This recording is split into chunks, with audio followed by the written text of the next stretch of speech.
መግቢያ ፕሮግራማችን ምን ነበረ?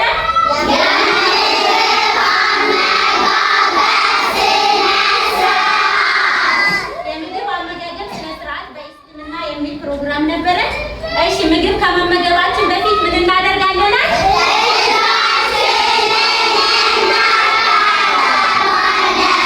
እሺ ምግብ እጃችንን ታጥበን ምግቡ ጋር ስንቀርብ ከመብላታችን በፊት ምን እናደርጋለን? ቢስሚላህ በአላህ ስም እንላለን ማለት ነው። ይሄ ደግሞ ቢስሚላህ ካልን ምን ሁለተኛ ሸይጣን አብሮን አይበላም። እሺ ሶስተኛ ቢስሚላህ ካልን በኋላ ምግቡን ከመጀመራችን በፊት በምንድን ነው የምንጀምረው? በቀኝ እጃችን ምግቡን እንመገባለን ማለት ነው።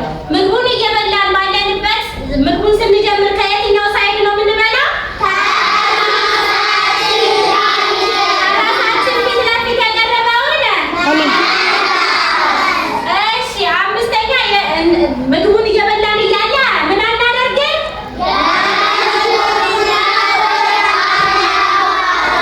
የምግቡን ነውር